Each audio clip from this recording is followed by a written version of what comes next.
right, guys. Hello. How you doing? How you doing? How you doing? How you doing? How you feeling? How are you rocking? How are you rocking? How are you rocking? This is the Pitchfork Podcast for the evening edition of February 10th, 2021. Guys, this episode of the Pitchfork Podcast is about reparations. I think Black Americans deserve reparations. Change your mind.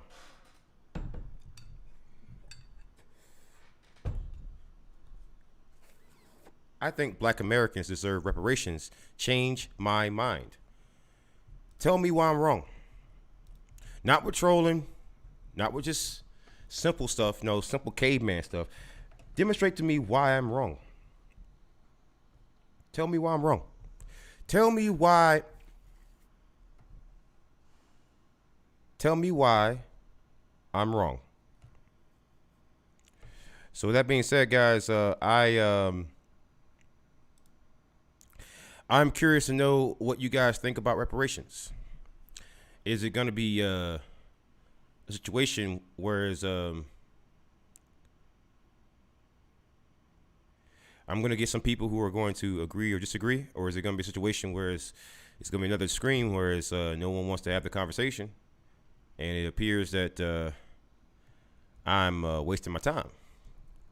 Now, I'm not sure what kind of stream it's going to be, but I know what kind of stream that I would like for it to be, an actual conversation. So the number to call in is 253-203-6784. Again, the number to call in is 253-203-6784. Let me know exactly what it is that you think about reparations for Black Americans. Personally, at one point, I didn't always believe that Black Americans deserve reparations, mainly because of the idea that hey, some people say, hey, it's not fair. But here's my thing. Now that I've seen that Oklahoma ruling, the way that one of President Trump's appointees, the way that he ruled in terms of the Supreme Court case involving Native Americans in the state of Oklahoma. Well, my whole thing is that how come Black Americans can't get the same kind of love? I mean, I love my Native American brothers, and honestly, they fucking deserve it. Honestly, they deserve a lot more than what they got in that court case. If I'm just keeping the buck with you, but that is also called a precedent. Once a precedent is set, then I'm thinking to myself, that sounds like something that we could be using as well. Wouldn't you say? Wouldn't you agree? I know I agree. So, guys, if you want to participate in the show, there's other ways that you could do so. Let me go ahead and give you some other ways in which you can do so. So, if you, for example, don't have a cell phone and you can't use your phone, you haven't paid your bill in a while, I get it. Things happen during this time. Hey, things happen during this time. You could also reach out to me on my Discord server. Let me just leak that out there, spell it out in the chat for you. If you'd like to participate in the show, dial 253-203-6784 or join my Discord server's voice chat. Bam. Just copy that. Paste it in the YouTube chat. Let me go over to the Twitch chat right now. All right, it's there too. So it's on YouTube and Twitch. There where you guys can have it, and you guys can tell me exactly what you think. So, guys, let me know what you think about reparations. Is reparations, do you think it should be reserved for Black Americans, or do you think that it shouldn't be reserved? What do you think? Let me know. I want to know what you think about reparations for Black Americans. Because personally, I think that we should have reparations, mainly because,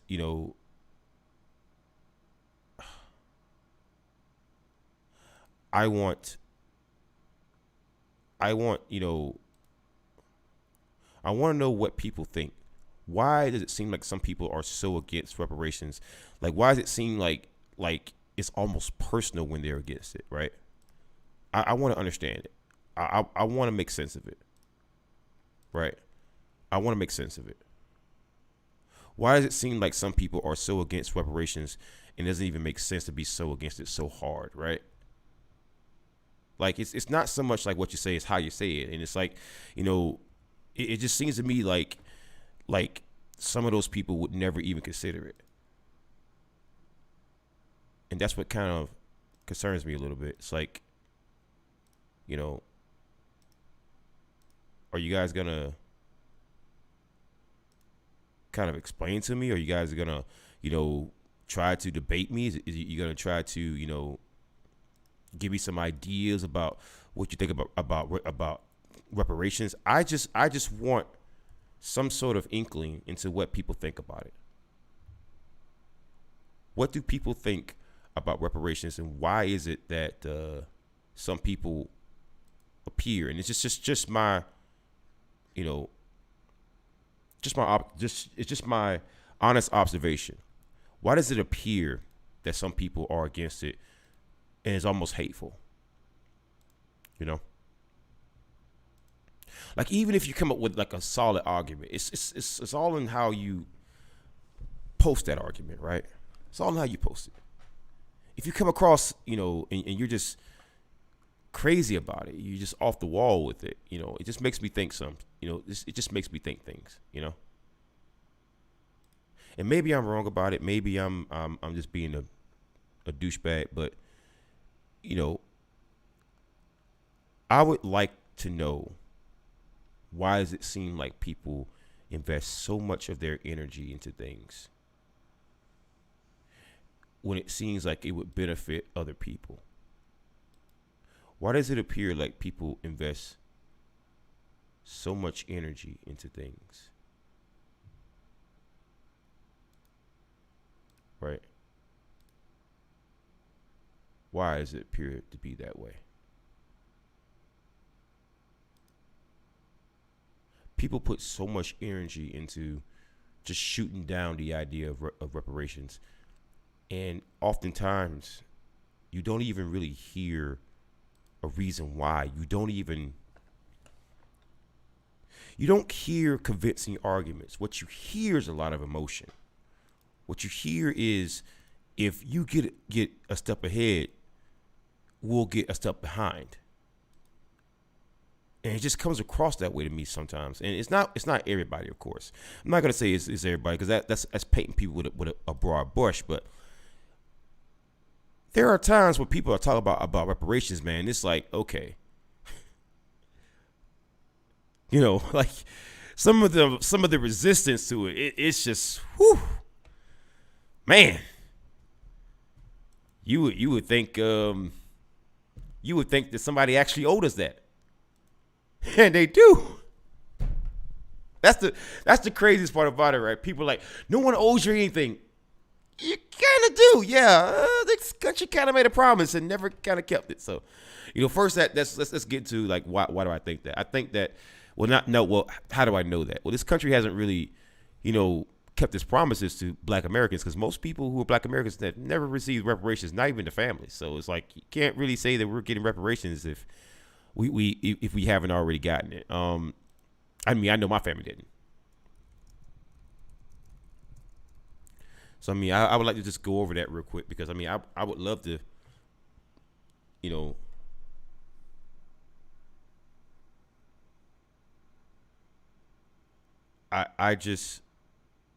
I want to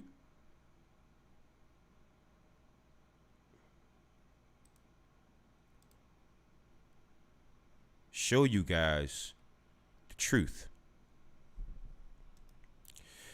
Most people say stuff like, "Oh, you've already got reparations. No, we haven't." That's not true.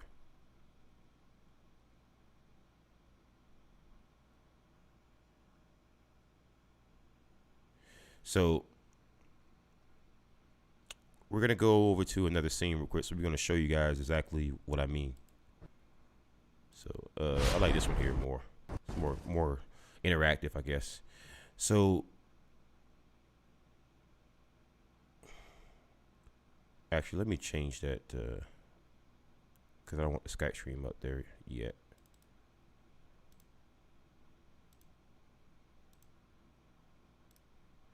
There we go. So, the truth behind 40 acres and a mule, man. I want you to know the truth behind this, so that people will quit bringing this up. Like, oh, you've already gotten it. No, we haven't. No, we haven't. That's not the case. That's not the case. It's from PBS, so, some kind of credibility there, I guess. It's more educational. It's more like a documentary. It's not up for debate. It's more like, documenting history there. So let's get into the history.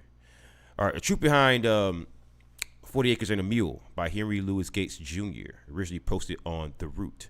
We've all heard the story of the 40 Acres and a Mule promised to former slaves. It's a staple of black history lessons, and it's the name of Spike Lee's film company. The promise was the first systemic attempt to provide a form of reparations to newly freed slaves, and it was astonishingly radical for its time, proto-socialist in its implications. In fact, such a policy would be radical in any country today. The federal government's massive confiscation of private property, some 400,000 acres formerly owned by Confederate landowners, and its methodical redistribution to former black slaves. What most of us haven't heard is that the idea really was generated by black leaders themselves. It is difficult to stress adequately how revolutionary this idea was, as the historian Eric Forner puts in his book Reconstruction, America's Unfinished Revolution, 1863 through 1877. Here in coastal South Carolina and Georgia, the prospect beckoned of a transformation of Southern society more radical even than the end of slavery. Try to imagine how profoundly different the history of race relations in the United States would have been had this policy had been implemented and enforced. Had the former slaves actually had access to the ownership of land and of property, if they had a chance to be self-sufficient economically and to build, accrue, and pass on wealth. After all, one of the principal promises of America was the possibility of average people being able to own land and all that such ownership entailed. As we know all too well, this promise was not to be realized for the overwhelming majority of the nation's former slaves, who numbered about 3.9 million. We have been taught in school that the source of the policy of 40 Acres and a Mule was Union General William T. Sherman's Field Special Order number 15, issued on January 16, 1865. That account is half right. Sherman prescribed the 40 acres in that order, but not the mule. The mule would come later. But what many accounts leave out is that this idea for massive land redistribution actually was the result of a discussion that Sherman and Secretary of War Edward M. Stanton held 4 days before Sherman issued the order, with 20 more leaders of the black community in Savannah, Georgia, where Sherman was headquartered following his famous March to the Sea. The meeting was unprecedented in American history. So once again, the truth behind it is that it was never his idea. It was a lot of black Americans that were coming up with it, and it was people that were willing to actually discuss it, and but Sherman was given the credit for it. I don't really care who's given the credit for it. It doesn't really matter, but it is very interesting just to know that there was a time in which this would have been enforced. So the idea that, you can't force us to do this. No, they were going to do it before. It was just never realized. So that goes out the window. You bring that up, I'm just going to stop listening to you, because that's in history now. Yeah. I've seen one too many sources say this, one too many accredited sources say this. I'm sorry. It's in the special order right here. Okay. It's in the Georgia Encyclopedia. Let's go ahead and open it up. Take a peek inside. See what's in here. Sherman's Field Order. Wow, and that picture looks creepy, because if that's exactly what he looks like, I mean, dang. Freaking technology is getting crazier and crazier. Sherman's Field Order number 15. Yeah. So that is interesting. Let's take a little detour here. On January 16th, 1865, during the Civil War, 1861 through 65, Union General William T. Sherman issued his Special Field Order number 15, which confiscated as Union property a strip of coastline stretching from Charleston, South Carolina to the St. Johns River in Florida, including Georgia's sea islands and the mainland 30 miles in from the coast. The order redistributed the roughly 400,000 acres of land to newly freed black families in 40-acre segments. So once again, I see why so many people in South Carolina are fighting against this, because that's my fucking land, assholes. Nobody in South Carolina bet not talk shit to me, especially if you're white. Sorry. Call me racist. Sorry, that's my land. That was an order. That's my land. That's my land. Not yours. My land. Period. You're reading it right now. It's in the Georgia Encyclopedia. That's not for question, yo. 40 acres and a mule. That's my land. I want my fucking land, or I want the goddamn money for it. Hey, you keep the goddamn land. Just pay me roughly what 40 acres costs in Georgia right now. I want at least 20 to 30 million. Yep. I want a lot of money for my fucking land, bro. I don't care who's got them on it, but that's what was promised, and I want my land, or pay up. Whichever one you choose, I'm fine with. But I want my land, or I want my money. Period. Now, all I know is, Neil Gorsuch, when he was discussing the whole Oklahoma case with Native Americans, he made the point, that a promise is a promise, and that it doesn't matter if it's on the battlefield. It doesn't matter if it's in legislation.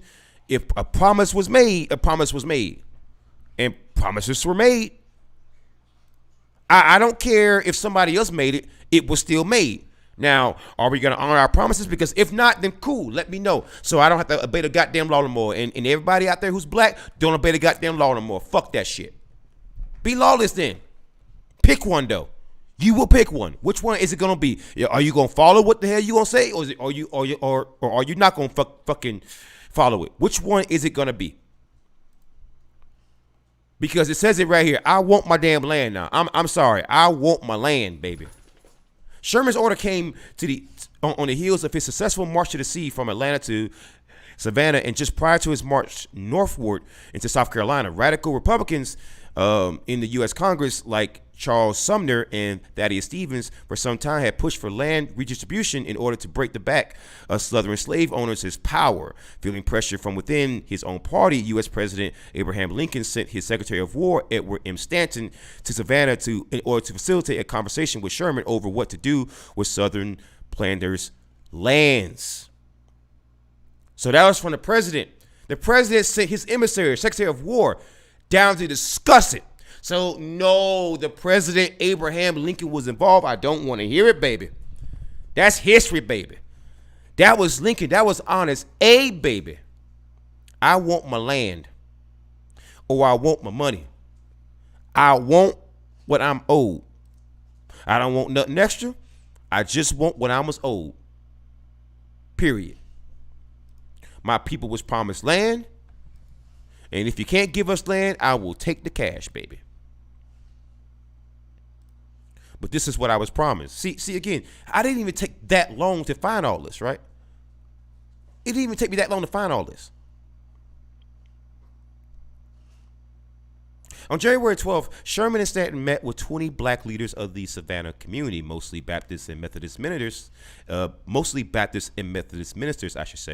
to discuss the question of emancipation. Lincoln approved Field Order number 15 before Sherman issued it just 4 days after meeting with the black leaders. Lincoln approved it. The president, that's an order. Oh, you definitely gonna follow that, baby. Where is my money, or where is my land? Pick one, baby. Pick one. From Sherman's perspective, the most important priority in issuing the directive was military expediency. It served as a means of providing for the thousands of black refugees who have been following his army since its invasion of Georgia. He could not afford to support or protect these refugees while on campaign. The order explicitly called for the settlement of black families on confiscated land, encouraged freedmen to join the Union Army to sustain their newly won liberty, and designated a general officer to act as inspector of settlements. Inspector General Rufus Saxton would police the land and work to ensure legal title of the property for the black settlers. In a later order, Sherman also authorized the army to loan mules to the newly settled farmers. Sherman's radical plan for land redistribution in the South was actually a practical response to several issues. Although Sherman had never been a radical egalitarian, his land redistribution order served the military purpose of punishing Confederate planters along the rice coast of the South for their role in starting the Civil War, while simultaneously solving what he and radical Republicans view as a major new American problem: what to do with a new class of free Southern laborers. Congressional leaders convinced President Lincoln to establish the Bureau of Refugees, Freedmen, and Abandoned Lands on March 3rd, 1865, shortly after Sherman issued his order. The Freedmen's Bureau, as it came to be called, was authorized to give legal title for 40-acre plots of land to freedmen and white Southern Unionists. So it wasn't just for blacks, but also for Southern white Unionists. So white people are sitting there, if you come from a Unionist family, you might have a title like, even though I don't really think that's gonna fly, but it was mostly meant for the now black refugees, and many of them have not been able to pull themselves out of their freaking bootstraps because your generation had a fucking head start on those people. They were slaves. They were just dumped off, who were never given the 40 acres and a goddamn mule. Most of them haven't. The immediate effect of Sherman's order provided for the settlement of roughly 40,000 black Americans, both refugees and locals, who had been under Union Army administration in the Sea Islands since 1861. This lifted the burden of supporting the freed people from Sherman's army as it turned north into South Carolina. But the order was a short-lived promise for blacks. Despite the objections of German Oliver O. Howard, the Freedmen's Bureau chief, U.S. President Andrew Johnson, overturned Sherman's directive in the fall of 1865 after the war had ended, and returned most of the land along the South Carolina, Georgia, and Florida coast to the planters who had originally owned it. So they gave it back to the fucking slave owners.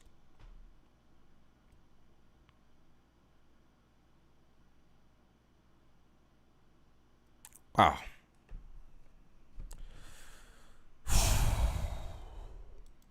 So all the people that are arguing against reparations, I'm sorry. What happened to my people weren't fucking right. And you can go and say, oh, you're an American. Fuck you. Don't call in and say that shit to me. Yes. For my people, we deserve no. No. No. My people were left as refugees, and the land was returned back to the original owners, the slave owners. That's how they treated my people. They enslaved my people.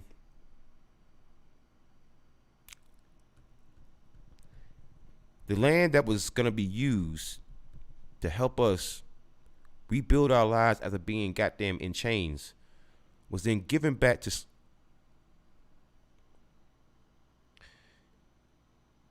My complete attitude has changed now. If you call in, please have a good argument. My patience level is not that high right now. It doesn't matter how nice you say something, right? My patience level is not that high right now.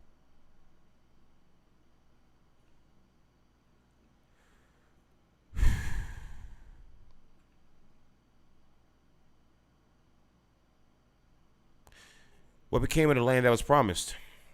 And what happened to this astonishingly visionary program, which would have fundamentally altered the course of American race relations? Andrew Johnson, Lincoln's successor and a sympathizer with the South, overturned the order in the fall of 1865, and, as Barton Myers sadly concludes, returned the land along the South Carolina, Georgia, and Florida coast to the planters who had originally owned it, to the very people who had declared war on the United States.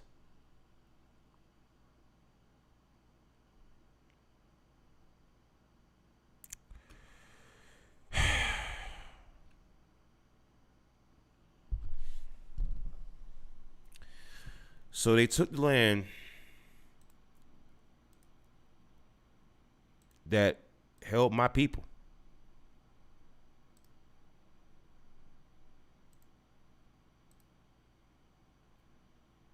and they gave it back to slave owners,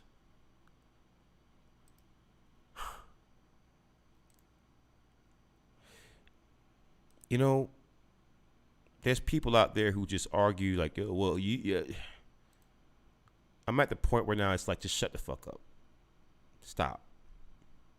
Stop. Stop. You don't think that my people deserve anything for this shit? Well, you ain't never picked slave. You ain't never picked cotton. Yeah, but you wouldn't also fucking, your people were also slaves and got them masses and shit. Giving land so that you can build your damn life because the other people, because that's only justice, right? You don't give a shit if the slave owners lose their fucking lands, right? I mean, you kept goddamn slaves, so fuck them, right? Oh, no, we gonna have sympathy for the goddamn slave. Whew. If you live in South Carolina, don't you say shit to me. Are you fucking kidding me? This would have, if this held in place, right, most of the poverty that you see in the black community would not fucking exist. Don't you tell me that it would. I'm going to call you a lie every time. You're not going to change my mind on that. No, you wouldn't. You might change my mind on reparations themselves, but don't tell me that reparations, if they would have happened, it wouldn't fundamentally change the black community. You're a fucking idiot if you can't see that. And I'm going to call you a goddamn idiot. You're a fucking idiot if you can't see that. There's no way you can't see that.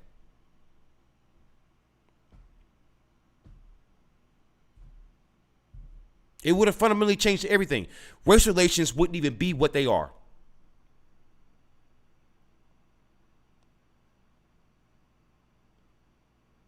People are like, oh, well, you got affirmative action. Yeah, most affirmative action. Let me show you something about affirmative action before you go to pull that shit out of you got the mask. Most affirmative action is white women.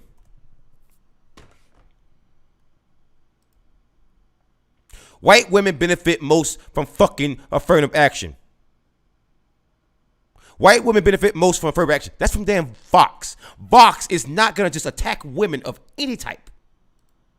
About a pretty good goddamn reason. And don't you tell me fucking otherwise now. You and I both know. Everybody knows that now. Everybody knows it. In fact, there's even a goddamn study that actually comes with it. In fact, I'm going to go back here. There's actually a study here. I just saw it. Yeah, there we go. White women in affirmative action. I'm gonna show it to you. The study right here. Don't mention affirmative action to me because I'm just gonna treat you like you're fucking stupid. At that point, don't mention it to me. Now that we're gonna go over this now, don't mention it to me. White women in affirmative action employment in 6 southern cities. So again, affirmative action was mostly meant for the South because the South was the most fucking discriminatory, you know? All right, I want you to know that. So,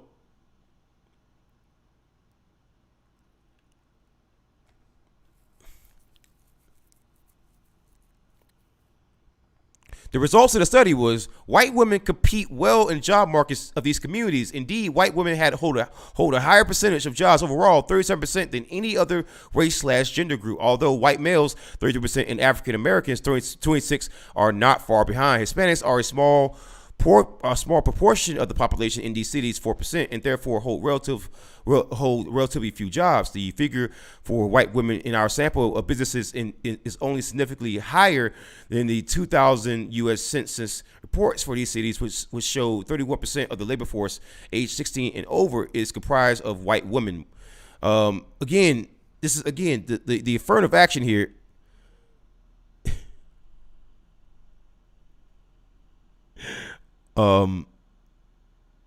They were looking into affirmative action.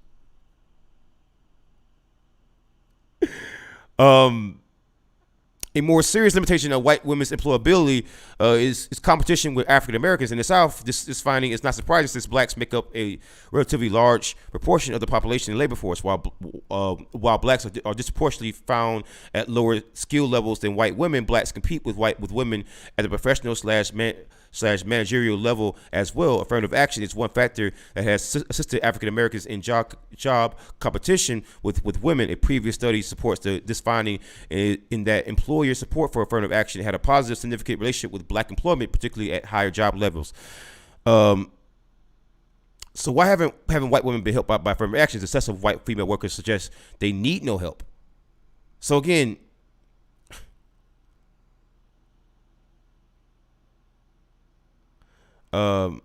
it's just you were finding that when it comes to affirmative action, it's just mostly white women.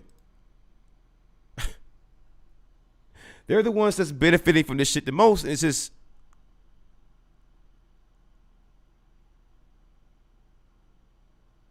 it's just insane. It's just insane.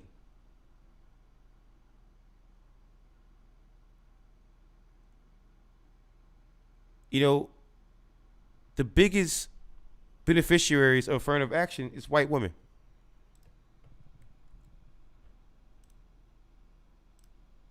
The shit that was meant to help us.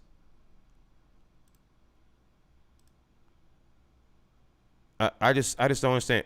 Barry in the chat says, who should pay the reparations? It should be the American taxpayer. I would definitely say that. The same people who paid for the court case in Oklahoma. Did you read about that particular case or no? Because based on that precedent, I'm gonna show you something real quick. The guy that Trump put on the bench is going to give us reparations if we use this as a precedent. So let me see here.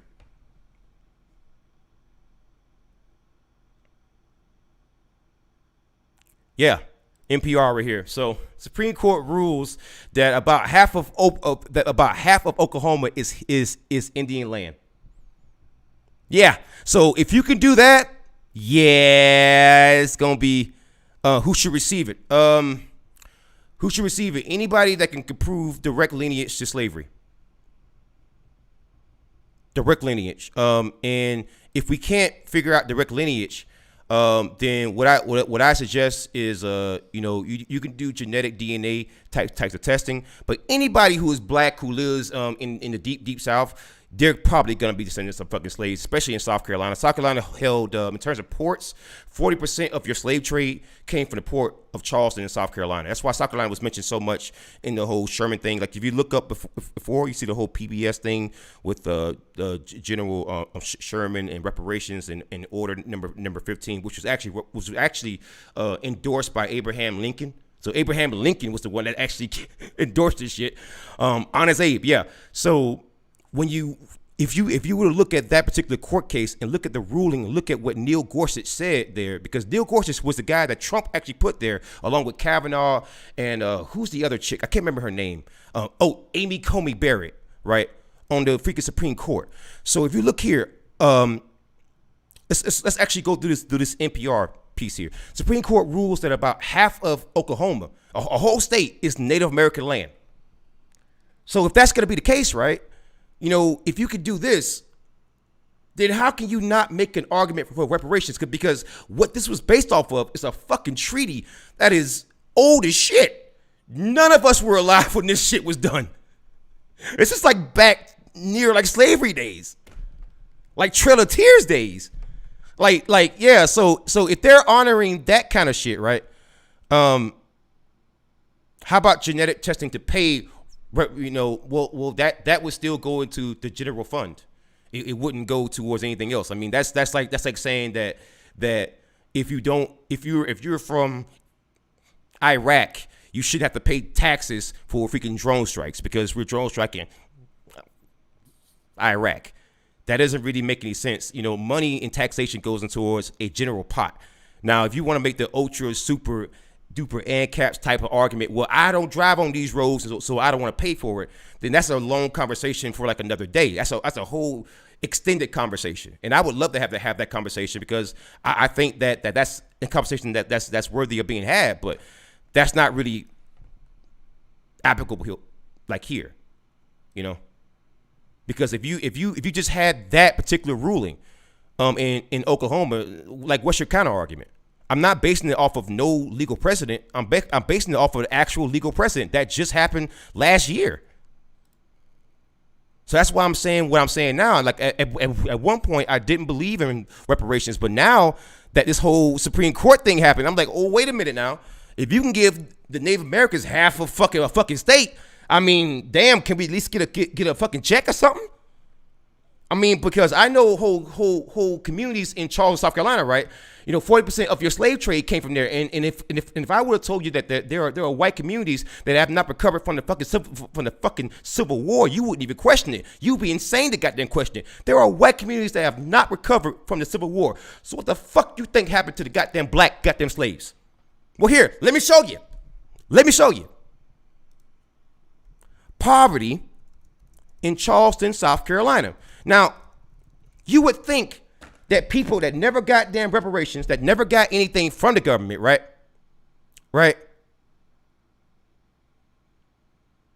But I want you to see this. I want you to see how bad it is, right? To see how many people have not recovered from damn poverty, and how many generations have sat in poverty, and it's not their fault.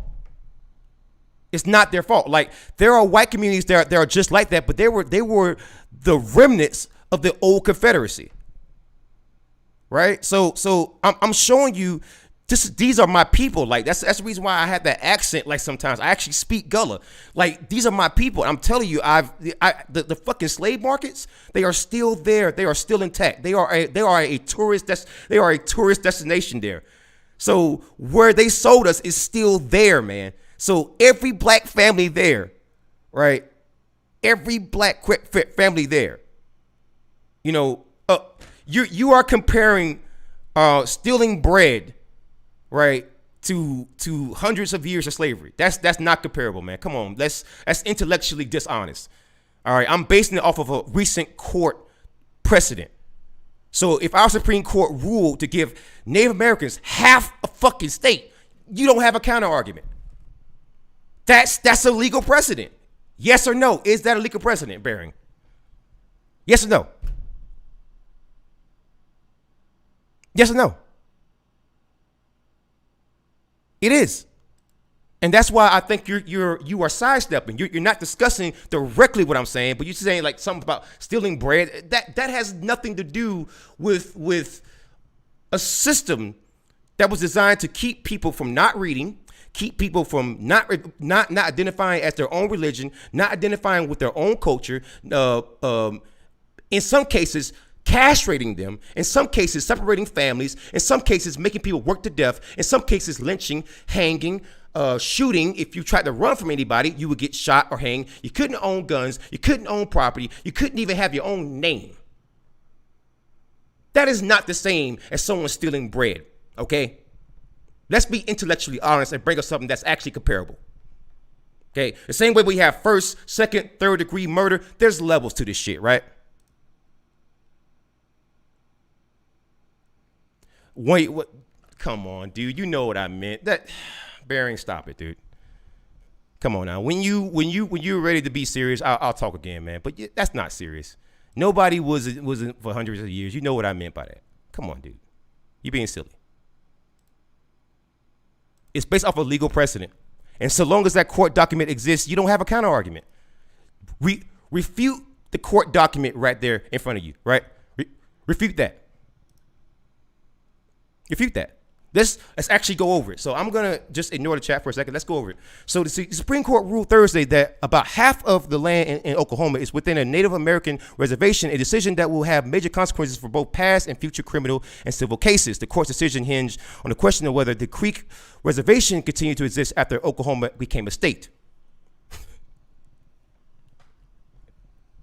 So again, the way that I know that reparations are probably going to happen, because when the ultra-right justices are saying things like this is how you know it's gonna happen. This is how you know you're probably not right. Okay, this is Neil Gorsuch, a guy that Trump appointed.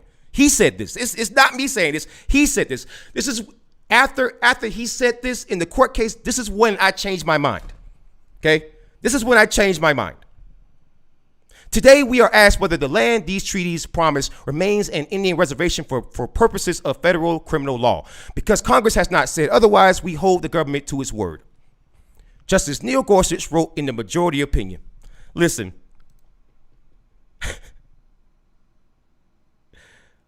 That was Gorsuch. That's at one point I was against the idea, right? I was against the idea of reparations. At one point, I was against it. I really, really was. But then I saw this court case, and again, what I go with is just facts. If I see where a court case was ruled like this, I'm gonna go with that. At one point, I didn't see, I didn't see it. But then I started like saying, wait a minute, hold on now. We gave reparations to Japanese people. Hold on, and that's again. So should my grandmother or grandfather, should they or anybody who belongs to their estate, should they get their money back for the reparations that we paid to Japanese Americans? Yes or no? Because we paid it to them. Did you know that? Oh, you didn't know that, did you? Okay. Well, let me go ahead and show you quick. Reparations for Japanese Americans, because again, we put them in internment camps. So if we gave them reparations for putting them in internment camps, right? Then why is it that we can't get reparations for the shit that happened to us? Don't you kind of, okay, you have to kind of admit, right? It is kind of ridiculous, right? It is kind of a slap in the face if you're like a black American. Wait a minute. They're getting reparations, but we're not? Come on now. You got to admit that is a little bit unfair. I mean, based on the fact that Native Americans got half a fucking state and Japanese Americans got shit, that shit after one thing with one war. I mean, we fought ourselves over fucking slavery, okay? We fought ourselves over slavery. So like that's just like my thing. Like, look at this shit, man.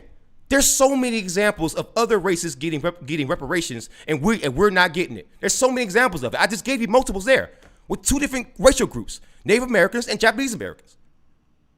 I mean, do you need more of them?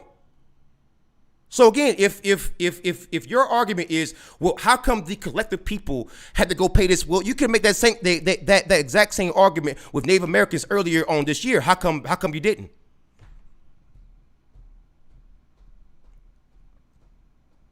Well, then go ask the Japanese. That has nothing to do with America. Sorry to hear that about your ancestors, man. Yeah, I kind of figured that you're in like Australia, so like Asia's like right there. So, but yeah, I would go to the Japanese about that. But that doesn't have anything to do with America and reparations here for slavery. I mean, what does that have to do with the price of tea in China? I mean, well, in this case, Japan. Nothing. I mean, that's like a complete non sequitur. That's not really a point to make here.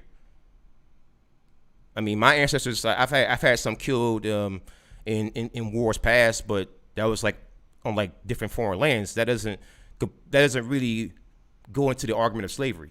Slavery, like, the reparations, that doesn't really equate there. You brought up several points that doesn't really work, like the whole thing of someone stole bread.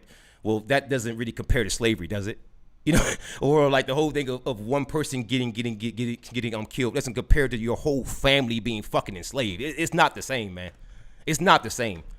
And if you could trace clear lineages, then what you do is you pay all the people who you could actually trace the lineage to, right? You pay all those people, because if your argument is, well, how do you know these people are freaking slaves, right? How do you know? How do you know? Okay, that's like saying that I shouldn't order Ted Bundy to pay restitution to all of his victims because I couldn't figure out how many women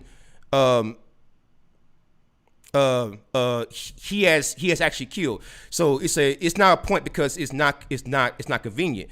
How far? No. It's just not a point. It's just not a point.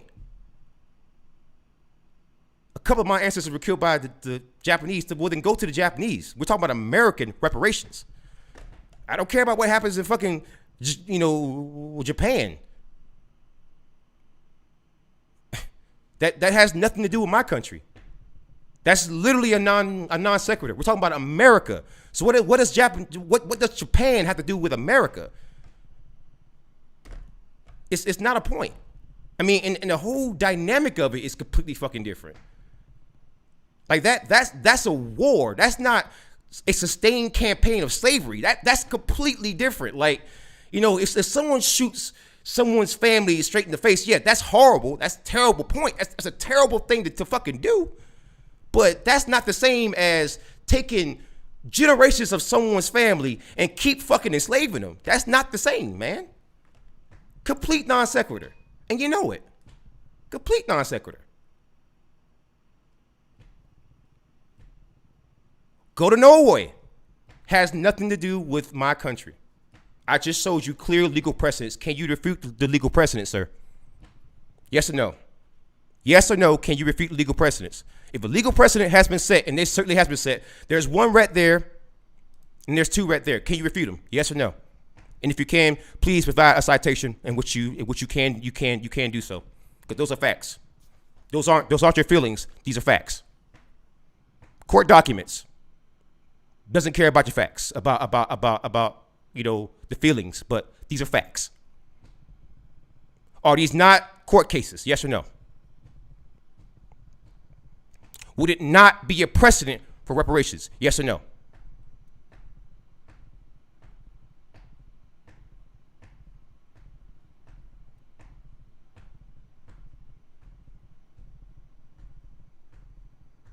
Just asking.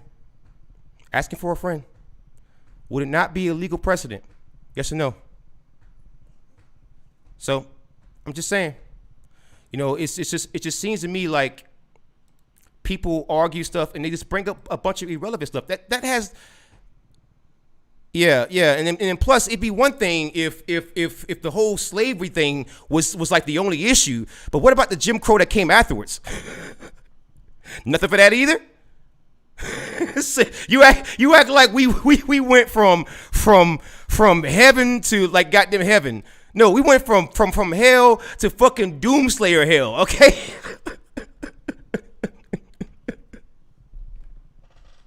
We went from slavery to they would just started hanging people left and right.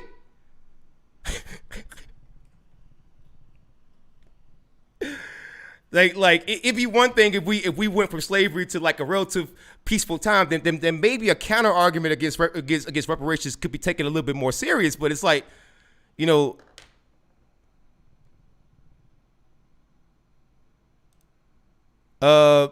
do you think you should have to pay reparations to the Indians? We actually do.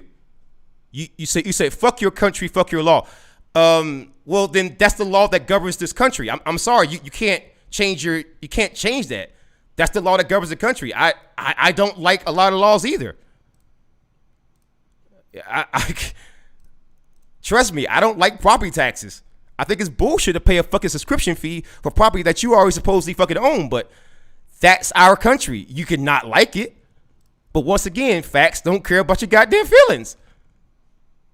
That's the law. And if that's what our Supreme Court ordered, yes, legal experts have already said if this ever hits a Supreme Court, if the question of reparations ever hits the Supreme Court again, based on these precedents, we're probably going to get something. It may not be like a huge thing, but it's going to be something that's, I don't know what it's going to be, but I'm not sure. But do you think we have to pay reparations to the Indians? Yeah, we already do.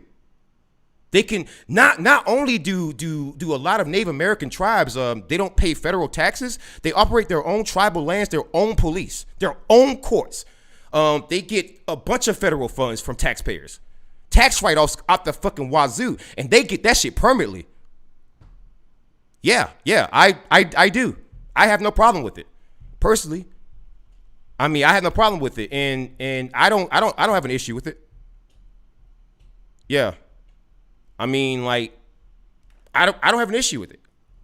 Because I mean, even with all the help that they've been getting, man, they still suffer from a lot of alcoholism. A lot of them suffer from a lot of freaking poverty. There's a lot of issues there, and a lot of it is just generational issues, man. That just haven't recovered from. But yeah, literally, we just gave them half a fucking state. What are you talking about? We gave them half a fucking state, dude. We reparations, goddamn. I mean, you give somebody half a state, that's reparations out the fucking ass. Supreme Court rules about half of Oklahoma is Native American land. They own that bitch now. They own that bitch now. Like, that is not being hyper fucking balling. They own that bitch now. That's their shit. And as I read to you from Neil Gorsuch here, that's the freaking Supreme Court justice, man. It doesn't matter what you say. It comes down to what the Supreme Court has been saying, bro. I'm sorry, man. I'm sorry. Listen. I understand, Baron. I get it. Like, that's why I'm not being like harsh with you, man. Because like I get you may not have like seen a lot of things about it. Do I feel like I personally owe them? I mean, to some extent, I see it kind of as, America erasing sins. I look at it, because again, you are asking a combat soldier this question. You're asking a soldier who is used to going to countries that we blow up and we rebuild all the goddamn time. You're asking me if I have a problem with paying taxes to rebuild people's lives after we fucking destroy it. I'm a combat soldier. Of course, I don't have an issue with that. I was a part of the goddamn process, unfortunately.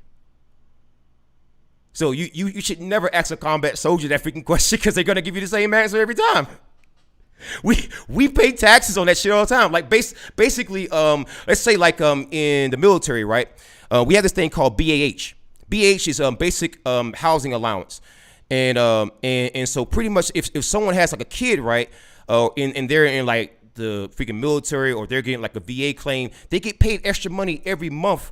Just because they have a kid, or let's say that you're like married, you get paid extra money for that every month. So I'm already doing that in a short immediate in someone's life. Why would I have an issue doing that when I know that we as a country have wronged these people? I'm never gonna have an issue with that. I already pay taxes on that every day. I pay taxes for fucking roads that I don't even use. I pay taxes to send foreign aid to Europe, to fucking Africa, to goddamn Asia, to all over the goddamn world. I pay taxes to drone strike people. I pay taxes to get the fucking FBI, CIA, Homeland Security to fucking spy on my ass. I mean, I don't fucking agree with that shit. But I gotta do it. Life isn't about what we want to do sometimes. It's about what's gonna happen. And that's just, unfortunately, that's what's gonna happen. I'm telling you, if this goes before the Supreme Court again, based on these two precedents that I just showed you, because again, you said, fuck your country, fuck your law. That's not how it works here. Baring, if you show up here to my country, if you were to shoot somebody in the face, you can't just go up to a cop and says, fuck your country, fuck your law. No, they're going to say, sir, hands behind your back, please. And you're going to say, no, fuck your country, fuck your law. And they're going to pull out the gun and shoot your ass. Okay? That's how it works here.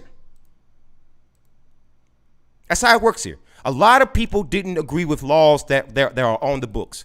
Timothy McVeigh didn't agree with laws on the books, and that's why he went fucking crazy. All right, you had fucking Killdozer. You remember with the it was Count Dankula, the Killdozer goddamn story.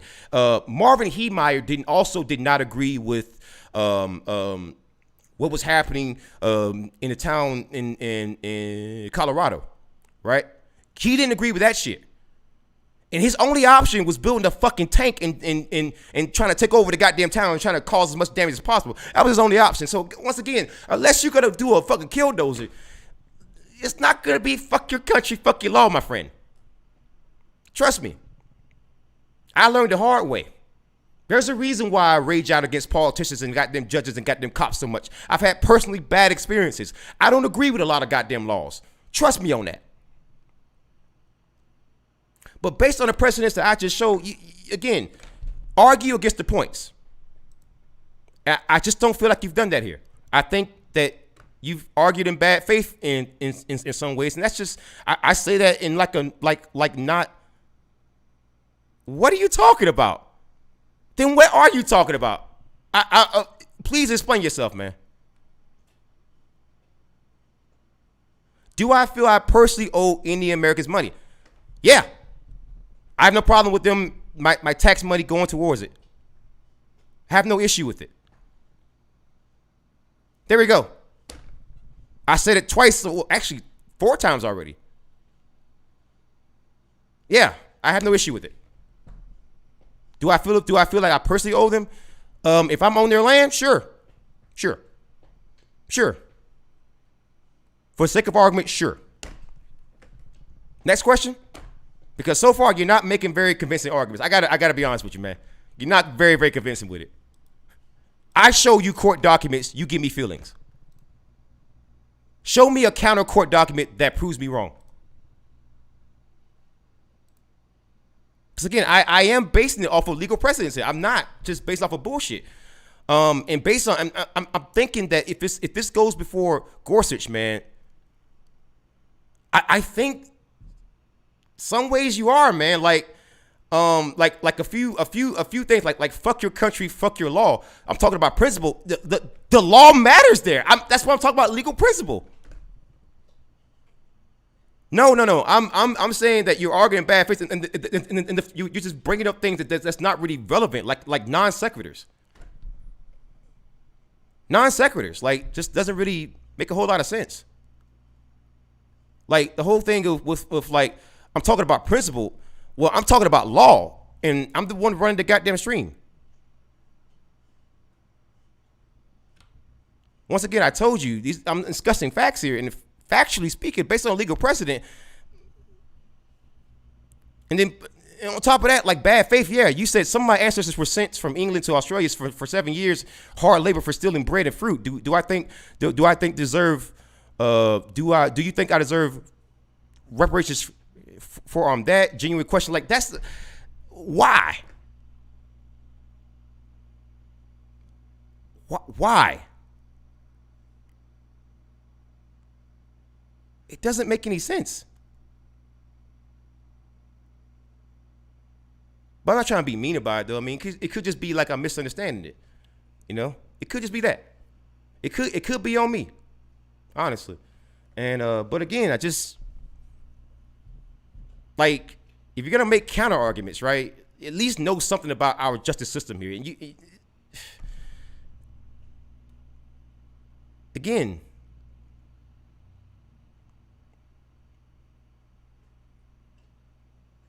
But you asked me, do I feel like I personally owe them money? Sure. I don't think I've been dishonest this whole stream, though. I think I've gone out my way to show the facts, and I've even posted the links in the chat. So I mean, if you have any kind of way to scrutinize it, go ahead and scrutinize it. But if you got a counter argument, make a counter argument, man. But so far, it's not been, impressive. Gotta tell you. No offense, man. I just don't agree with like some of the tactics that you're like taking here.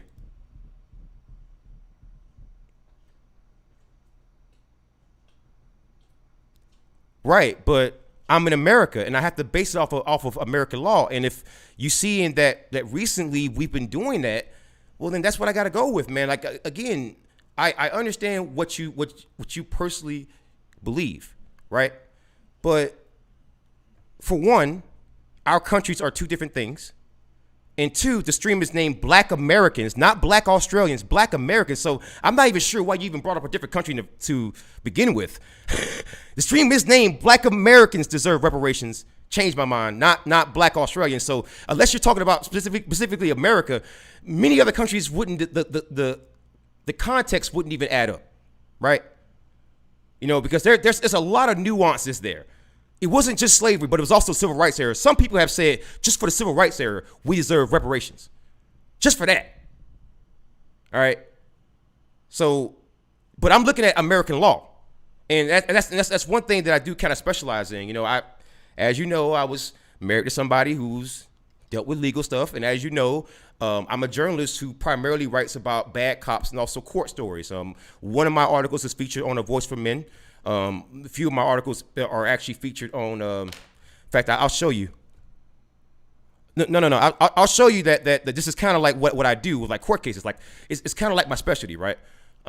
It's one of my, actually I would say me covering cops and courts and judges. That's kind of like what I do. So I'm gonna show you. About Dion McNeil is my real name. Let's go look up Dion McNeil. What's that? Kenny Boone. Yeah. So this is a story that I ended up on Newsbreak for on the mainstream media, and I was shocked by this. I didn't realize that I would actually, you know. Yeah. Here we go. Newsbreak. Kind of show you that this is kind of like my specialty. Like I dig into bad officials, I dig into bad judges, I dig into court cases. This is kind of what like I do. A good bit of my videos, a good bit of my content is pretty much that. So again, in my country, when the Supreme Court sets a legal precedent, right? When they set a legal precedent, it can apply in so many different ways. This is basically why a lot of gun control like advocates try to get cases into the Supreme Court, and this is why a lot of gun rights supporters also try to get cases into the Supreme Court, because one ruling from the Supreme Court can set a huge widespreading precedent. Let me give you another example of that, right?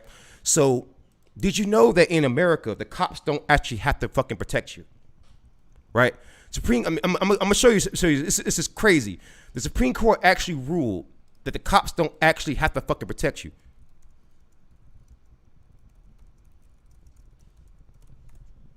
And a lot of people don't know this. A lot of people from America especially don't know this, but it's actually true.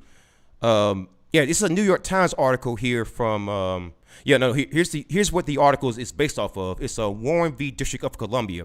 And in this case, basically the police officers, the counsel for the officers, they argued that in the Constitution there is no mention of police officers having to, or anybody having to actually protect you. So here, the Warren v. District of Columbia is a District of Columbia Court of Appeals case that held that police do not owe a specific duty to provide police services to citizens based on police duty doctrine, like protecting you, right? And right here, the procedural history here, the trial judges held that the police were under no specific legal duty to provide protection to the individual plaintiffs and dismissed the complaints. Now, you might be saying, well, that doesn't necessarily prove anything, but let me show you what happened and how many cases that was actually used in. It was quite crazy, how it turned out. But I'm gonna show you this New York Times article that kind of showed some of the cases like after that, right? So you can kind of see like what actually happened, because I actually covered it several times. A lot of people don't know how this shit works, man. It is quite fucking disgusting that people think that police actually protect them, and they fucking don't, because they don't actually have to. They don't do that.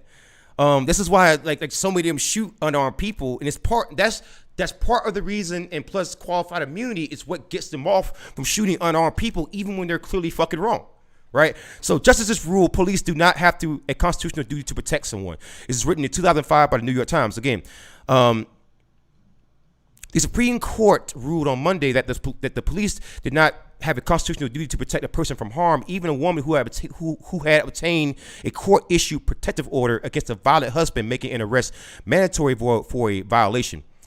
So do you know what happened to this fucking woman? Her estranged husband, she had got a restraining order against him, an order of protection, and he violated it by picking up the three young girls. He was supposed to keep within 100 yards away from the house, and also the children and her. We picked up the girls and took them by a nearby theme park. He would later take a gun and kill all three of them. He drove the dead girls in the backseat of his car up to the police station and began shooting at them. Those poor little girls lost their lives, and so the woman tried to sue the police. And the Supreme Court and the Court of Appeals ruled that in the Constitution, it does not say that the police have to actually protect you. So see, that's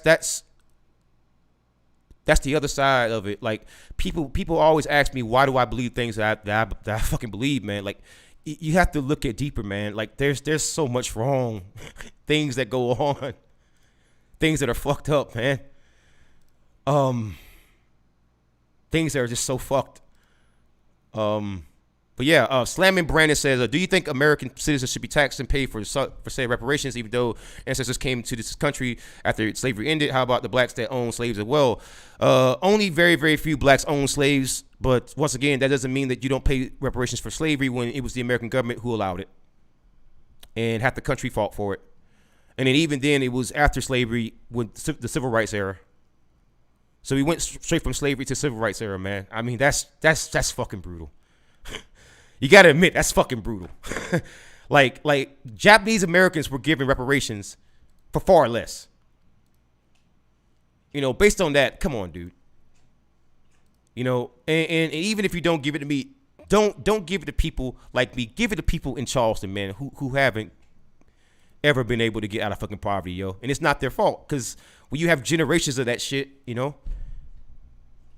people just don't understand how hard it is to break out of that shit, man. Poverty is a bitch, bro. Poverty is a fucking bitch, man.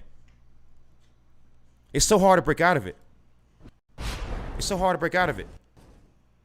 And so, like, I've seen the poverty in Charleston. I've seen the poverty that happens so often in the black community. And, like, I don't think it's just people who don't want to pull themselves up by the bootstraps. I think it's been generations of poverty, and it's happened to white people too. You look at like West Virginia, that shit happens there too. So if I can show you examples of that in West Virginia, if those people in Charleston, if nothing else, can they at least get it? We know where they came from. Oh my God, 40% of your slave trade in terms of ports came from Charleston. Like, a lot of people don't know that. I'll show you the freaking. Let me show you that. I'm not gonna use that intermission screen. I'm gonna use the other one here. I like this one here a little bit better. But a lot of people don't actually know that, man.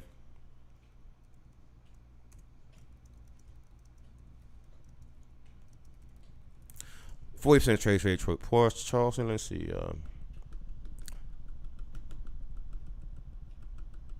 Yeah. This is from the Post and Courier. It's just a Pulitzer Prize winning publication, but it's just Charleston's Post and Courier. It's a local publication from Charleston, but they kind of explain the Chronicle of Bondage in the Holy City. But this is actually by Brian Hicks. I know this guy. I've met this guy. I worked with him before. This is I've actually just asked him some fucking advice for an article. But yeah.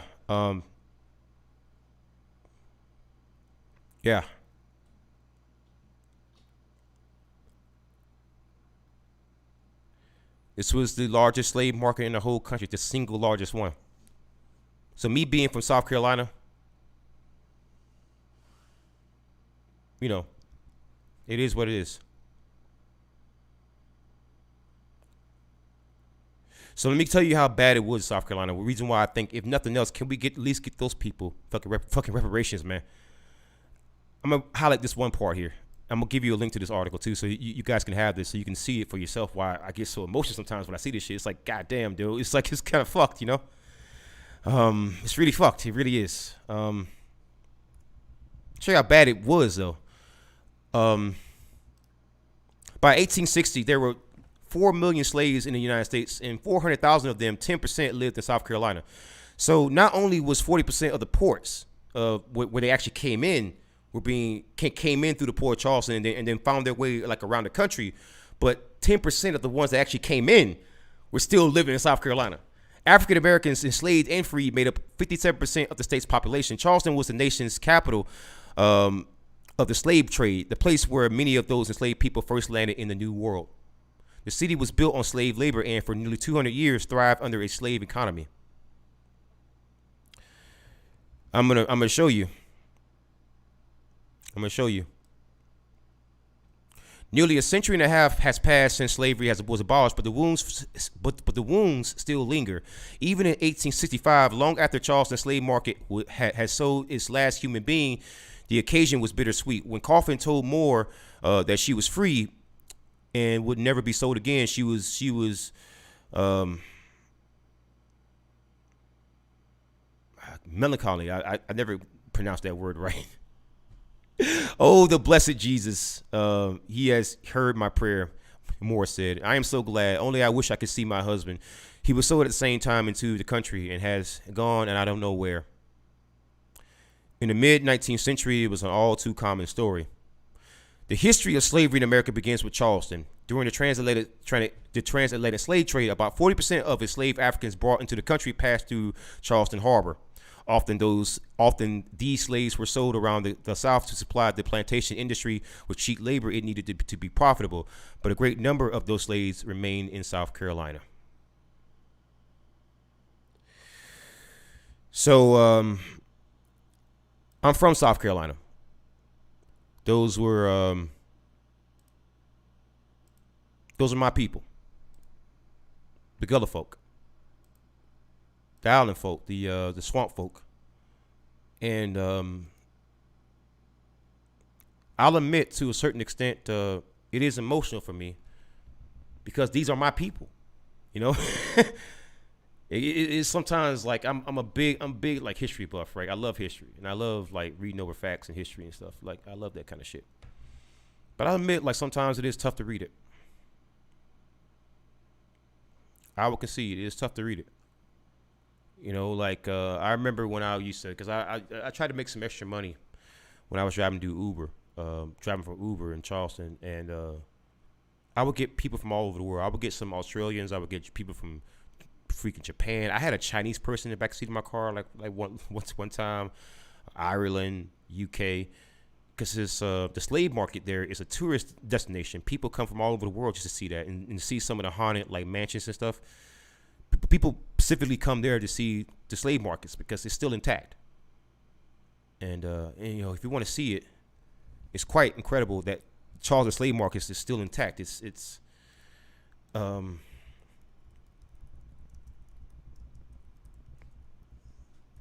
want you to see it that they still have it there, and that's where they sold my people at. And that's one of them. But these long little stretch right here, they used to they actually revitalized it and they put like a bunch of little small little shops in there.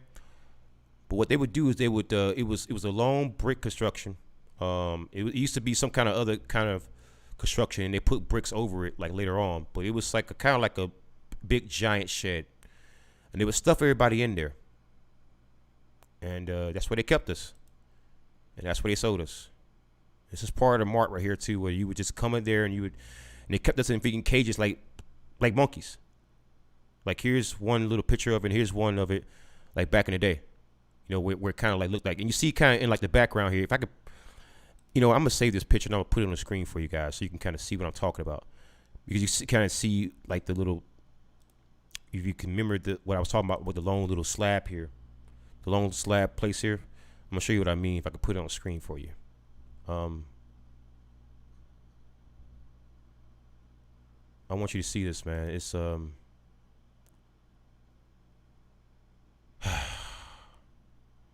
this is what I would drive by every day, man. By the way, slamming Brandon, I'm on poverty. I live off of SSI and SSDI. I used to make almost 6 figures a year, but had a work-related head injury and lost everything. I'm not bitter. Shit happens. I feel you, man, but that's not the same as a whole generation of people like this, man. You would have to concede it's not the same, man. It's you know I got a lot of empathy for you, man. You know I do. I'm sorry to hear that. I really am.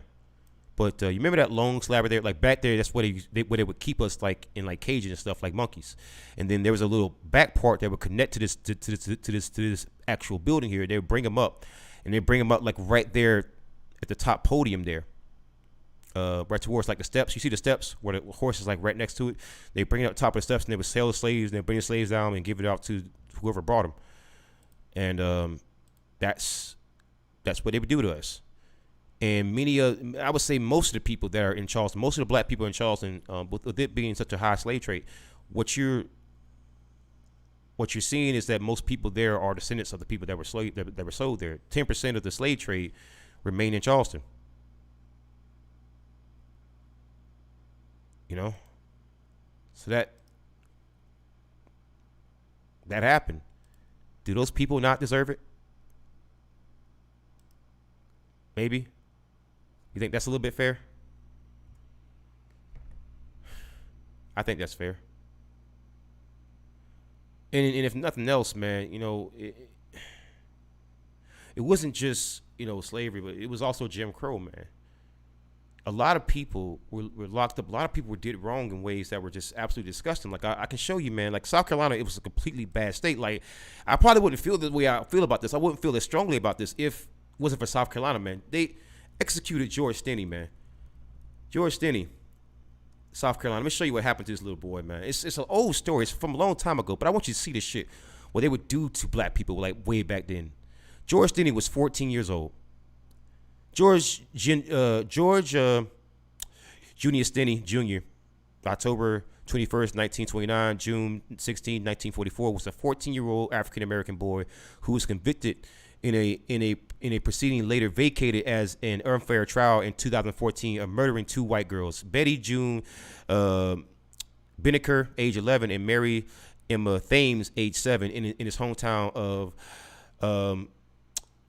Alcaloo, South Carolina.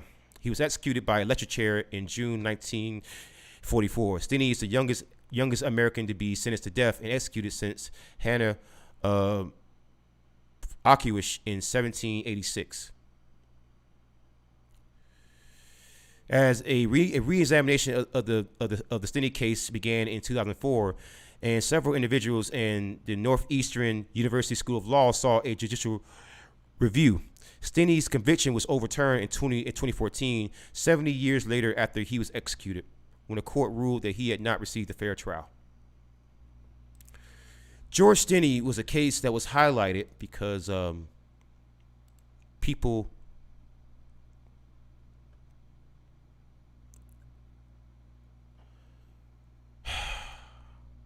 found it. But there's a lot of cases like George Stinney. But that's just an example of the kind of things that was happening, man. It was just, there was no sympathy even for children, But I hear you, Slamming Brandon. I mean, I understand that a lot of people go through things, man. And I feel for you. Like I talked to you on yesterday, so I feel for you. I got nothing but love for you, man. But I understand, man. Trust me, I'm not trying to put you down or anything, man, but that's just, you look at some of the things that happen to people. It wasn't just that. Like I'll give you another example. Let's look at the Orangeburg. Again, I can go off the top of my head. The Orangeburg Massacre, right? Another one. I remember the Orangeburg Massacre because I attended South Carolina State University, and you had to learn about the Orangeburg Massacre. So this is the Orangeburg Massacre in 1968. This is the Civil Rights era. This is not that long ago. Okay, it's not. I'm not just asking for reparations because of slavery. It's also because of what happened during the Civil Rights era. It was pretty bad then too. Let me show you. Let me show you. It'll show you how they used to fucking treat us. It wasn't just that. It's so much more worse. I mean, people don't know about the Orangeburg Massacre. They don't know about it. The Orangeburg Massacre refers to the shooting of protesters by South Carolina Highway Patrol officers in Orangeburg, South Carolina, on the South Carolina State University campus on the evening of February 8th, 1968. The approximately 200 protesters had previously demonstrated against racial segregation at a local bowling alley. 3 of the protesters, African-American males, were killed and 28 other protesters were injured. The event predated the 1970 Kent State shootings and Jackson State killings, in which the Ohio National Guard at Kent State University and police and State Highway Patrol at Jackson State killed student protesters demonstrating against the Cambodian campaign during the Vietnam War. South Carolina Highway Patrol. So people wonder why there's such a rift between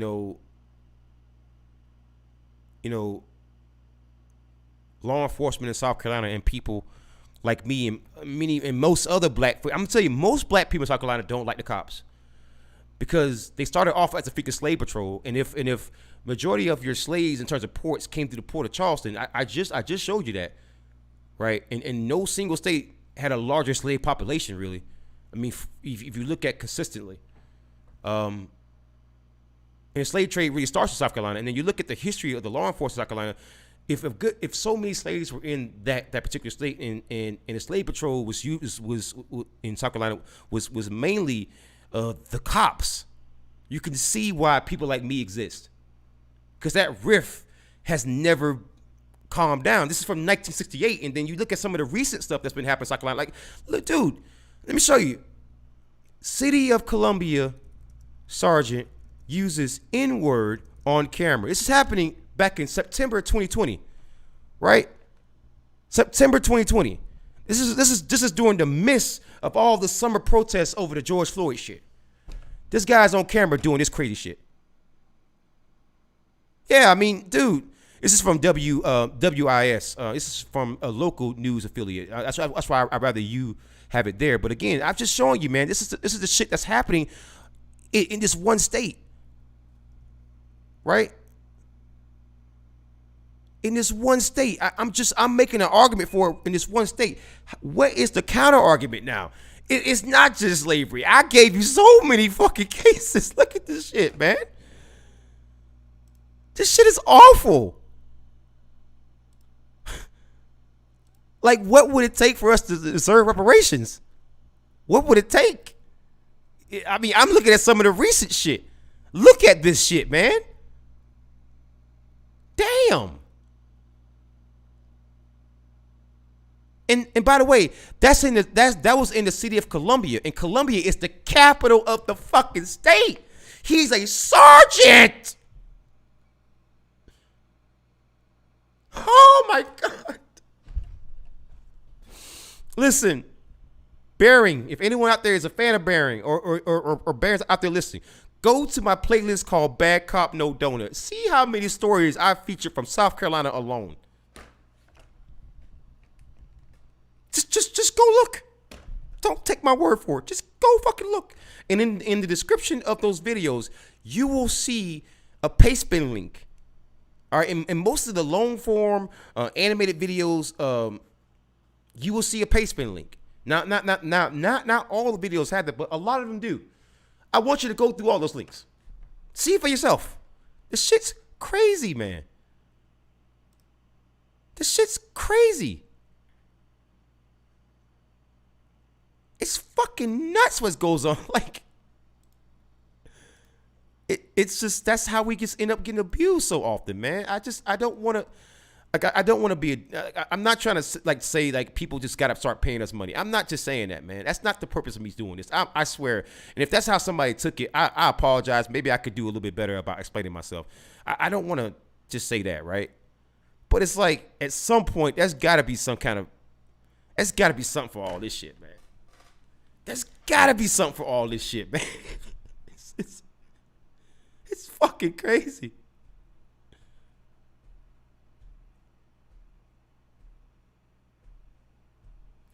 So,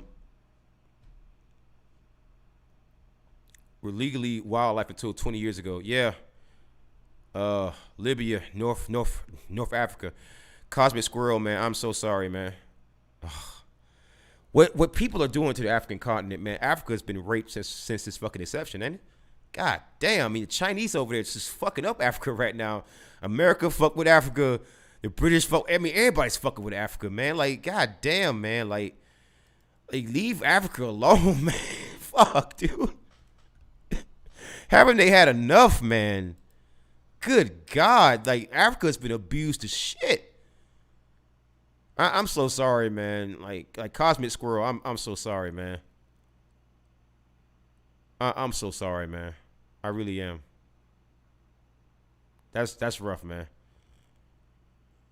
Someone needs to do something about ending slavery, like pretty much worldwide. Like what's going on in Libya? What's going on in Yemen? Like Yemen, that's a fucking another one. What's going on in the Ivory Coast? What's going on the southern border? Like, we got that shit going on the southern border right now. You know, like in Mexico, and it's human trafficking that's going on. Honestly, I think that we got to take a stronger stance against like slavery, and also ending the slavery practice in American prisons, because slavery is legal in American prisons. Yeah, a lot of people don't know that too. The 13th Amendment. I'm going to read that out to you. 13th Amendment. 13th Amendment allows slavery. I looked this up before. Yeah. The 13th Amendment to the United States Constitution provides that neither slavery nor involuntary servitude, except as a punishment for a crime whereof the parties shall have been duly convicted, shall exist within the United States or any place subject to their jurisdiction. This is a government doc right here. It's from our docs. So again, this is like the actual line from the Constitution and a picture of it too. So again, like you can kind of see it and you can kind of reflect on it, but it kind of shows you like slavery is actually legal in the U.S. if you are incarcerated, and many people who are behind the bars aren't even fucking guilty. Like George Stinney, we just found out 70 years later this man wouldn't even damn guilty. And many people aren't damn guilty. People are released off of false rape charges all the goddamn time. You know, the fucking Innocence Project is getting people released all the time. So you can have people in there who's working slave labor who are innocent. You know? And slave labor is legal so long as you are a prisoner and you are duly convicted, whatever that means. Because you could be completely innocent. There's people out there who have been completely innocent who have been released. All right? But so long as you are incarcerated, they can make you work. And if you don't work, they can put you in solitary confinement, whereas you're in a room all by yourself for 24 hours, 23 hours out of a day, and they can let you out, but they don't have to actually let you outside. They can let you out into another room, another bigger room, but you could lose vitamin D like hell.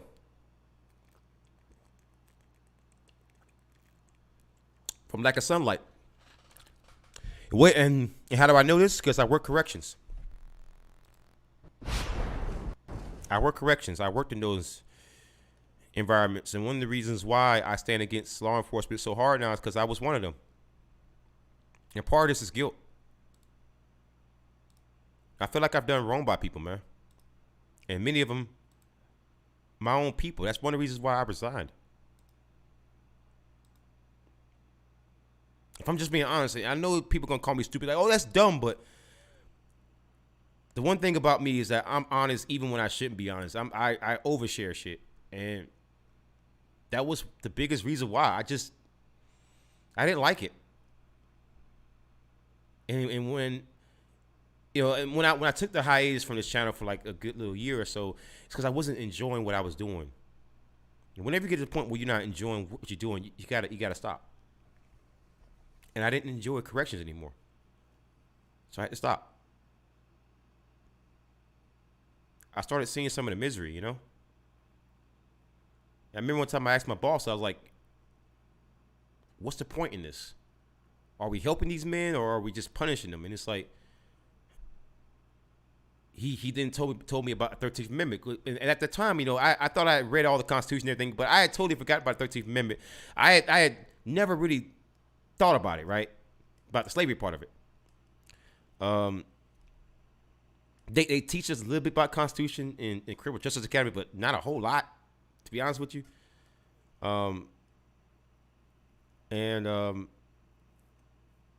Yeah, Joe Biden did a great thing by ending private prisons. I wish that we needed to start holding our presidents accountable. And Cosmic Squirrel says, it's not dumb. You have a life experience. You've learned what that system does. Yeah, it does horrible shit to people, man. Like, I remember all the sexual assaults, man. Like, that shit's horrible. Like, I don't think we should be putting people behind prison unless they've really done something horrible, you know? That's not an environment you should put somebody who just did some drugs or that kind of shit. I just don't think that's an environment for somebody. I think that you should only put the worst of the worst of people in there, like murderers and rapists. Like, I have no problem with them going in there, like child molesters. Yes, Joe Biden did an executive order with that, ending private prison. But let's go ahead and go over that in case you haven't seen that. Cosmic Squirrel. I'm gonna give you some literature on that real quick. So one thing I like to do is inform my audience. So let me go ahead and Joe Biden executive order private prisons. Let's go ahead and give it to you real quick. Yes, there we go. This one associated. Oh, let's go to the White House website, actually. Straight to the horse's mouth, actually. Why go to the Associated Press? Let's go ahead and go to straight to the horse's mouth. So this is the executive order. I'm going to go ahead and post this in the chat for Twitch.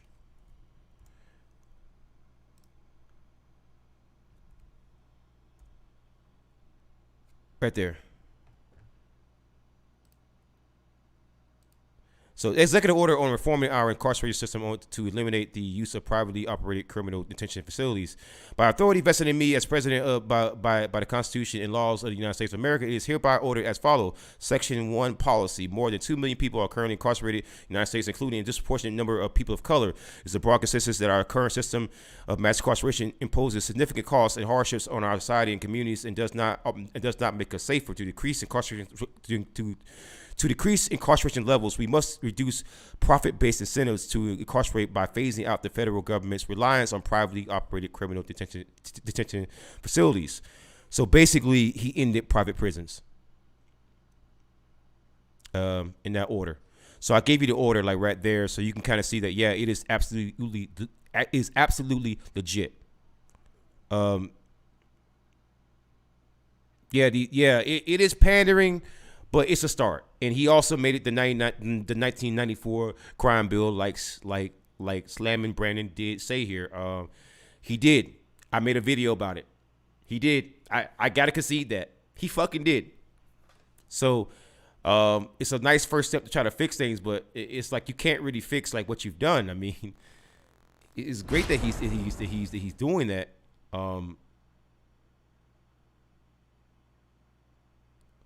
I really hope that he makes amends for that. I don't think that you really can. But at least it's a reversing course. You know. At least that, you know. And it's a start. It's a start, you know. It's not perfect, but it's a start. There's a lot of things with Joe Biden with criminal justice that I don't particularly like. And I think I've discussed it several other times. It's not just him; it's Kamala Harris too, that I don't fucking care for, because she's just like she's basically a fucking cop, basically. And I'm not, you know, I'm not big on, you know, Kamala Harris. I'll admit, I'm not a Kamala Harris fan. Because she used to have people locked up, and even when presented with evidence that would have freed a man, she went against that evidence to try to get that man, basically keep that man in goddamn prison. So I mean, I don't like Kamala Harris. She's a piece of shit, but you know, if they can try to at least, you know, right, like DM Cosmic Chaos says there, I don't like either one of them, but I will need to give them a chance. The same way I gave Trump a chance. I actually voted for Donald Trump. I gave him a chance in 2016. I gave him a chance. You know, I didn't vote for Joe Biden. But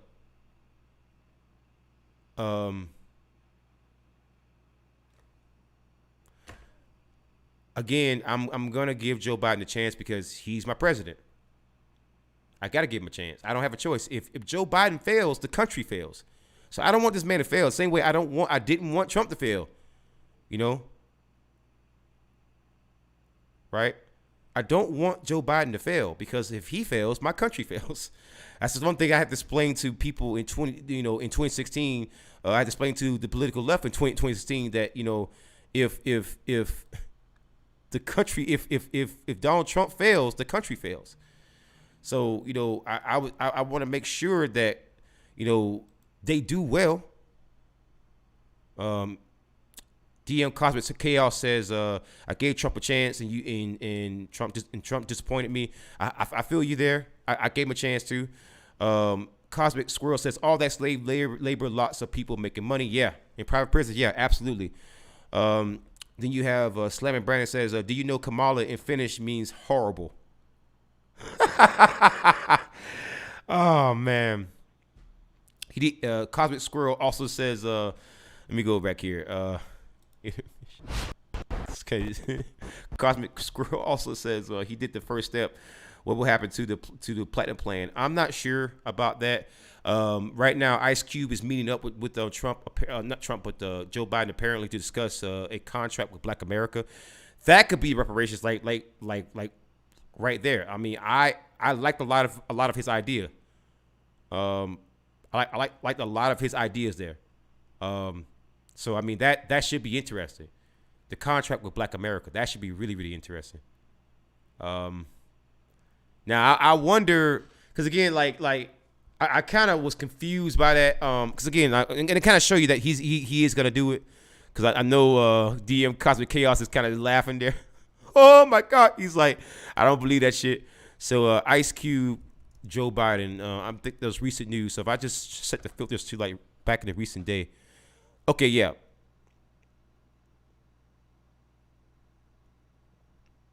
This is from Fox News. So this is if it's coming from Fox about Ice Cube and the contract with Black America, then that's how you know it's probably true. That's how you know it's probably gonna happen, because Fox News has no reason, to report positively on that, given their audience. I didn't say anything else beyond that. I just said, given their audience, there's no reason for them to positively fucking report that. I'm just saying. Just throw it out there.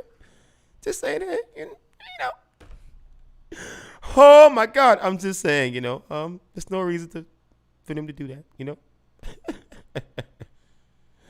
Yeah, look at those straight facts. Good. It could help so much. Yeah. I actually like the way it sounded. I wish that Trump had got it. Honestly, it would have been Ice Cube Platinum Plan. I want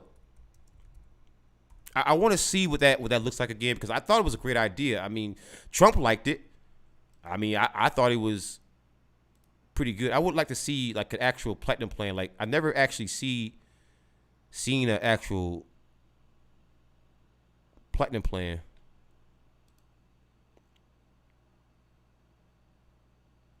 Okay, so I'm gonna go ahead and save it and put it on screen so we can kind of look at it. You guys can kind of take a look at it yourselves.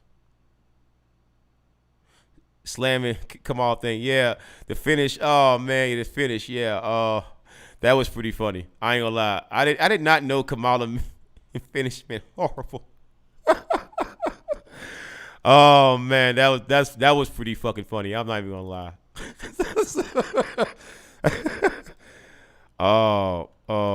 Oh yeah. I like the whole thing with like the whole small business thing. That was pretty good.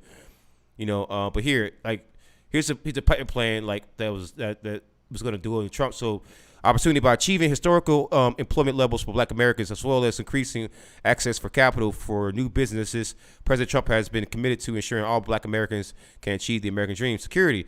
By signing into law the celebrated First Step Act, President Trump has brought common sense criminal justice reform to the American people for the first time in decades, while ensuring that our streets and communities are safe for families and business owners. As the first president to provide long-term funding to historically Black colleges and universities, the administration continues to seek immediate and generational advancement for Black Americans. Fairness, as demonstrated through his actions to initiate investment into opportunity zones, as well as address health disparities, wage gaps, and necessary education reforms. President Trump works every day to advance a fair and just America for the Black community. Again, this sounds like a SJW shit. Wage gaps. Wait. Oh my God. I tell you what, that sounds like SJW talk to me. I'll tell you what. That sounds like SJW talk to me now. I'll tell you what. I tell you what. That sounds like SJW talk to me. I'll tell you what. It seems to be a strange thing. It seems to me a strange thing. How come no one brought up this shit here? I'm the SJW because I support BLM and I support reparations, but he's not the SJW because he's talking about wage gaps. Funding for historically Black colleges. Just giving Black people money. And Donald Trump actually considered reparations. He actually considered it. Did you know that? I bet you did. You didn't even know that. This was going to be a part of it. Again, reparations. I want you to notice no one even asked me, right? Right? What do I think reparations should be? Notice. they asked me, do I like the platinum plan? I might have said, yeah. That was something that Trump was going to goddamn bring.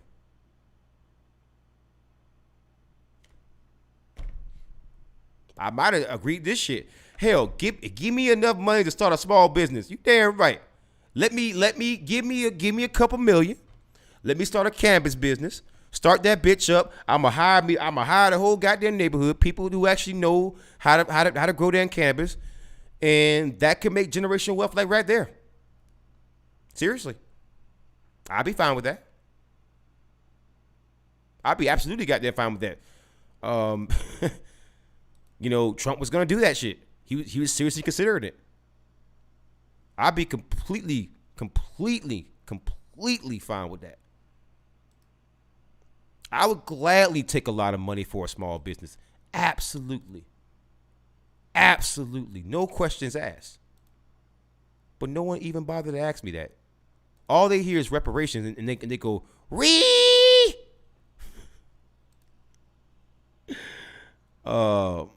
What do you think would help? I don't know about cash payments. I'm not against that, of course, but it's like, how do you split it up? But again, right? Let's say, and if people act like it's gonna be so expensive, but it's not gonna be fucking expensive. It's not. We give more money in foreign aid to other countries. We give more money in foreign aid to other countries than what we would have to give black Americans. How many black people are in the U.S.? Let's see how many black people are in the U.S. 41.99 million. Under 50 million. Meaning $42 million is all you need. What is the current federal budget for 2020? 6.6 trillion. So in a budget of 6.6 trillion for 2020, $42 million, $1 million a piece for every black person is all you need. That's it. And the whole discussion is over. And you know what's going to happen to most of those people? They're going to spend that money overnight. But guess what? That's their money. I don't give a shit if they're going to spend the money. I don't give a fuck. That's not a goddamn argument. That's not an argument. Right? So, again, that's all you need. That's not a lot of money compared to the overall budget that we have here. 6.6 trillion. That's it. 6.6 trillion. You'd only need 42 million out of that budget.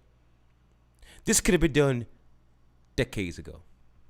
And this conversation wouldn't even be occurring right now. That's fucking insane, isn't it? This could have been done decades ago. And we wouldn't even be having this conversation right now.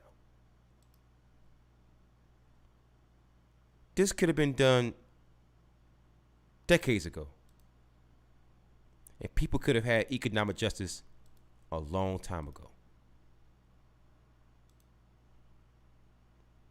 In a budget of 6.6 trillion, you mean tell me nobody can find $42 million? And yet, here's the problem with that. The average salary for congressmen and senators, they make $174,000 a year. The average senator and congressman. And if you are the majority in House and Senate majority and minority leaders, you make $194,000, pretty much, you know, pretty much. The Speaker of the House makes $223,500 a year. So I mean, you know, they're making that kind of money. What they could all collectively do is not take their salary for a fucking year.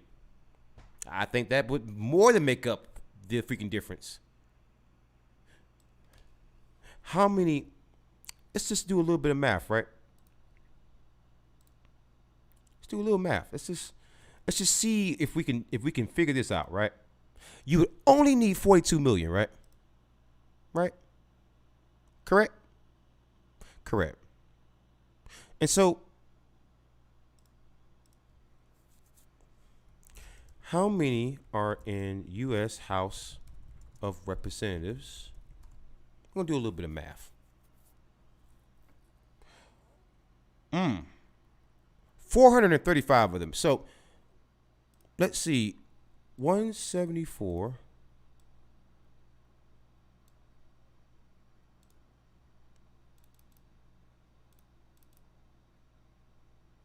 times 435. You have 75 million right there. Cut out all their fucking salaries for a whole goddamn year. You got 75 million right there. You got damn near double what you need right there. You ain't that far from that. Or let's just say we cut their salaries in half. And that's just the house. Now hold on. That's just the house. Now let's go over to hold on. Let's first, because again, we want to make sure we keep track of that, right? Let's make sure that we keep track of that. So once again, 75 million for House of Representatives. I want to put this down in the chat, right? So I want you guys to have this, so you guys can just keep that as a good reference point, so you can understand exactly what I mean, how easy reparations would have been to fucking do, especially if politicians are willing to freaking sacrifice. I have no problem taking it for damn politicians. Do you? Do you have any problems with if there's reparations that has to be paid to cut the salaries of politicians in order to goddamn pay it? I have no problem with it, right? I know it's not going to happen, but I'm just showing people how easy it is. If all these arguments, right, are in U.S. Senate. I want you to see this, right? I want you to see just how easy it is. Right, so there's 100 senators. So we got 75 million for this, right? So let's go ahead and clear this out.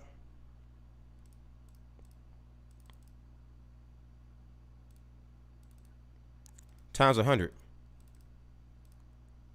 You got 17 million right there. So plus 184,000. There we go.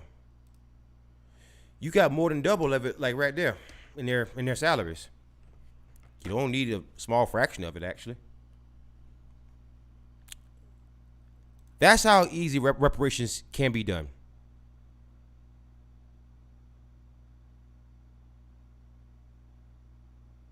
Yeah, I know they'll cry racism. I know it's not going to happen.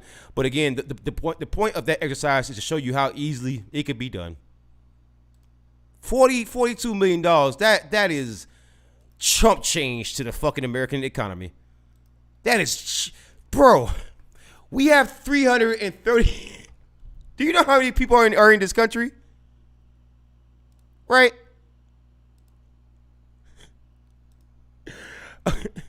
Current U.S. population. Many people have forgotten that we are the third most populated country in the world. This is why when we collect tax money, we can generate these huge budgets. We have, as of 2019, we're pushing 330 million people. And in 2020, I'm pretty sure, 331 million people. That's what we have. According to PBS, we have 331 million people here. So it's like, listen, reparations could have been done so easily, man. It could have been done so easily. It could have been done real fucking easily. Right? So if we just, even if we collected a small percentage of taxes, we could more than pay for fucking reparations. That's not a good argument. It would not sink the fucking economy. It's only $42 million, $1 million per black person. It would not sink the fucking economy. Stop it. Just fucking stop it. It's a one-time deal. Everybody, we take a census snapshot of every black person that's in the country. We go by social security number and what you identify as in terms of your birth. A snapshot by a certain date, and after that date, no more reparations. But $42 million, dude, come on. With that population and with taxation, that come on. It would just be over. Like it would solve the problem. The discussion would be over. Nobody could bring up anything anymore. It'd be over. 42 million, that's all it would take. That's all it would take. With that population size and with taxes being what they are, I mean, come on, dude. Listen. That people don't realize how many people are in this country. We have a lot of fucking people in this country, man. God damn, man. Y'all need to quit having babies. Like, yeah, I got a son too. I gotta stop. I was trying to put the blame off on y'all instead of trying to take responsibility. But yeah, man, all it would take is 42 million, and that it'd be a wrap. It'd be a wrap. And honestly, I don't even want it. Give it to the people of Charleston, man. If you don't want to do anything else, give it to those people, man. Get those people out of their poverty, man. They've been in poverty for fucking generations. It's not even like their fucking fault, man. Let's help those people out. But anyways, guys, that's gonna be it for me tonight. Thank you for joining on the show. I appreciate you guys tuning in. Slamming Brandon, as always, is a pleasure. Cosmic Squirrel, my boy, my man. DM Cosmic Chaos, the main man. All right, Barry, thanks for joining in, Barry. Thanks for everybody who coming through. I appreciate all the viewership, the attendance. But guys, next time, until next time, I want you guys to be safe. Wear a mask. Don't get COVID, guys. Just give it some thought. Believe it or not, I don't think reparations is gonna actually happen. I doubt it's gonna actually happen. But I was making an argument for it, and I want to see if people is gonna actually convince me out of it. But now that I kind of talked myself even deeper into it. Barry, man, you got to do a little better with convincing me, man. Because I was actually coming into with the sole intention of changing my mind. But the more I was talking about it, I was like, wait a minute. Hold up. Because I was like, I thought about it again. I said, wait a minute. That court case with Oklahoma. Wait a minute. That was crazy. But anyways, guys, be safe. Horns up. Peace out.